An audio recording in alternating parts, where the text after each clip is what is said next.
கனிமிக்கல்லாஹுவின் நல்லடியார்களே, நபி ஸல்லல்லாஹு அலைஹி வஸல்லம் அவர்களை தொட்டும் ஒரு சஹாபி ஹஜ்ரத் அபூதர் ரலியல்லாஹு தஆலா அன்ஹு அவர்கள் என்று நினைக்கிறேன், அவர்கள் ரிவாயத் செய்யக்கூடிய அற்புதமான ஒரு ஹதீஸ். ரசூலுல்லாஹி ஸல்லல்லாஹு அலைஹி வஸல்லம் அவர்கள் சொல்வார்கள், லா தஹ்திரன்ன மினல் மஅரூஃபி ஷைஅன், நன்மையான காரியங்களிலிருந்து எதையும் நீங்கள் லேசாக நினைத்து விட வேண்டாம் என்று சொல்லுவார்கள். இந்த ஹதீஸனுடைய தொடர்ச்சியிலே ரசூலுல்லாஹி ஸல்லல்லாஹு அலைஹி வஸல்லம் அவர்கள் பேசுகிற பொழுது, உங்களுடைய சகோதரரை நீங்கள் சந்திக்கக்கூடிய நேரத்தில் புன்முறுவல் பூத்த முகத்தோடு சலாம் சொல்லி பேசுவதை கூட நீங்கள் நன்மையான காரியங்களில் சேர்த்து கொள்ளுங்கள், அதை கூட சாதாரணமாக நினைத்து கொள்ளாதீர்கள் என்று சொல்லுவார். நன்மையில் ஆக குறைந்தபட்சம் என்னன்னு சொன்னா, இஸ்லாத்தின் அடிப்படையில் சகோதரராக முஸ்லிமாக ஒருவரை சந்திக்கிற பொழுது சாதாரணமாக கடந்து சென்று விடாமல் புன்முறுவலோடு அவர்களை சந்திப்பதும் நமக்கு நன்மை தரக்கூடிய காரியம் என்று நபி ஸல்லல்லாஹு அலைஹி வஸல்லம் அவர்கள் சொல்லுகிறார்கள். இந்த ஹதீஸ் மிகவும் யோசனையில் வைக்க வேண்டிய அற்புதமான ஒரு வார்த்தையை கொண்டிருக்கிறது. லா தஹ்திரன்ன மினல் மஅரூஃபி ஷைஆ, நன்மை என்று வந்துவிட்டால் அதை ஒரு முஃமின் எப்படியாவது அடைந்து கொள்ள வேண்டும். இஸ்லாத்துல நன்மையை சம்பாதித்துக் கொள்வதற்கு 1000 வழிமுறைகளை நபி ஸல்லல்லாஹு அலைஹி வஸல்லம் அவர்கள் சொல்லி தந்திருக்கிறார்கள். மார்க்கம் மிகவும் லேசானது. அதே போல இந்த மார்க்கத்தில் நன்மைகளை சம்பாதித்துக் கொள்வது அதை காட்டிலும் லேசானது. நாம் கடந்து செல்லக்கூடிய மனிதரை பார்த்து புன்முறுவல் பூத்தால் அதற்கும் நன்மையுண்டு என்று இஸ்லாம் சொல்லுகிறது. நாம் சாலைகளில் கடந்து செல்லக்கூடிய நேரத்தில் கீழே கிடக்கக்கூடிய கல்லையோ முள்ளையோ மக்களுக்கு நோவினை தரும் என்கிற அடிப்படையில் அதை எடுத்து ஓரமாக போட்டுவிட்டு சென்றால் அது எவ்வளவு பெரிய நன்மை தரும் என்று பார்க்கிற பொழுது நபி ஸல்லல்லாஹு அலைஹி வஸல்லம் சொல்லுவாங்க, ஈமான் பல்வேறு கிளைகளை கொண்டிருக்கிறது. அதுல குறைந்தபட்சம் என்னன்னு சொன்னால், ரோட்டில் கிடக்கக்கூடிய மக்களுக்கு இடையூறு தரக்கூடிய ஒரு விஷயத்தை எடுத்து ஓரமாக போடுதல்னு நபி ஸல்லல்லாஹு அலைஹி வஸல்லம் சொல்லுவார்.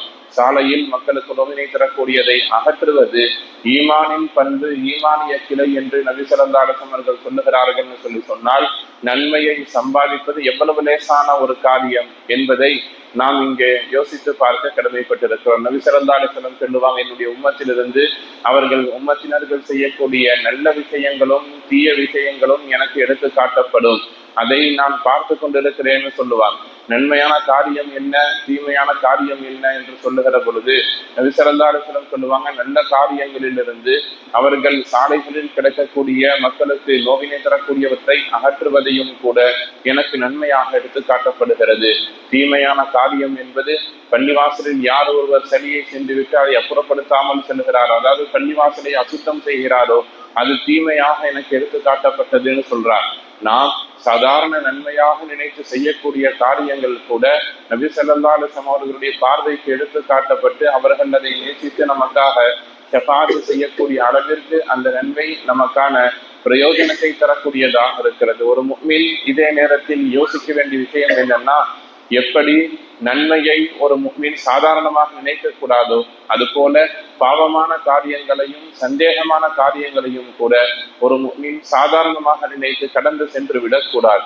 இது பாவம் என்று நமக்கு வெளிப்படையாக காட்டப்பட்டு விட்டால் நாம் அதை விட்டும் தவிர்த்து கொள்ளுவோம். ஆனால் ஒரு மனிதன் இது பாவமாக இருக்குமோ என்கிற ஒரு சந்தேகம் வரக்கூடிய விஷயத்தில் கூட பேணுதலாக இருந்து தவிர்த்து கொள்ள வேண்டும். உதாரணத்திற்கு பார்க்கிறோம், ஹஸ்ரத் அபூ ஹனீஃபா ரஹ்மத்துல்லாஹி அலைஹி அவர்கள் ஹனஃபி மத்ஹபினுடைய பிரதான இமாமாக இருக்கக்கூடிய இமாம் அபூ ஹனீஃபா ரஹ்மத்துல்லாஹி அலைஹி ஒரு பெரும் வியாபாரியாக இருந்தார். அவர் துணிமணிகளை வியாபாரம் செய்து கொண்டிருக்கிறார். அதுல ஒரு பொருளில் குறை இருக்கிறது, ஏதோ சின்ன ஒரு டேமேஜ் இருக்கிறது. தன்னுடைய பணியாளரிடத்தில் வேலையாளரிடத்தில் சொல்லுகிறார், இந்த பொருள் குறையுடைய ஒரு பொருள், இதை மற்ற சாதாரண பொருட்களை போல முழுமையான விலை வைத்து விற்கக்கூடாது, பாதி விலைக்கு விற்றுவிட வேண்டும், விற்கும் பொழுது சொல்ல வேண்டும் இதுல குறை இருக்கிறது, எனவே நாங்கள் இதை விலை குறைவாக தருகிறோம்னு சொல்லி அதை நீங்கள் வியாபாரம் செய்யுங்கள்னு சொல்லி வியாபார கூட்டத்தை அனுப்பி வைக்கிறார்கள். வியாபாரம் முடிந்து அந்த கூட்டம் மீண்டும் திரும்ப இமாம் அபூ ஹனீஃபா ரஹ்மத்துல்லாஹி அவர்களிடத்திலே வருகிறது. வந்தவர்களிடத்திலே ஞாபகமாக கேட்கிறார் இமாம் அபூ ஹனீஃபா அவர்கள், நான் குறையுள்ள ஒரு பொருளை குறை என்று சொல்லி விற்க சொன்னேன், என்ன செஞ்சீங்க என்று கேட்ட பொழுது அந்த பணியாளர்கள் சொல்லுகிறார்கள், எங்களுக்கு சரியான முறையில் நினைவில் வைத்துக் கொள்ள முடியவில்லை, எல்லா பொருளையும் எத்தனை ரூபாய்க்கு விற்கணுமோ அதே மாதிரி நான் சாதாரணமாக விற்றுவிட்டேன் என்று சொல்லுவார்கள். இமாம் அபு ஹனீஃபா ரஹ்மத்துல்லாஹ் எல்லா இடத்திலையும் தேடி பார்ப்பார்கள், யாராவது அந்த பொருளை வாங்கியவர் அடையாளம் தென்படுகிறதா என்று தேடி பார்த்து ஆட்கள் கிடைக்கலன்னவன அந்த பயணத்தில் அந்த நேரத்தில் கிடைத்த ஒட்டுமொத்த பொருளையும் அவர்கள் சதகா செய்து விடுகிறார்கள், அவர்கள் வெளியாக்கி விடுகிறார்கள். இதில் ஹராம் கலந்திருப்பதற்கான வாய்ப்பு இருக்கிறது. நாம் ஒரு விஷயத்தை கவனிக்கணும். இப்ப ஒரு 100 ரூபாய்க்கு 50 ரூபாய்க்கு விற்க வேண்டிய பொருளை அவர்கள் 100 ரூபாய்க்கு விற்று விட்டார்கள் என்று சொன்னால், மேல்மிச்சமாக இவரிடத்தில் சேர்ந்திருப்பது அந்த 50 ரூபாய் தான் என்று சொன்னால் அதை மட்டும் கூட அவர்கள் சதகா செய்திருக்கலாம்.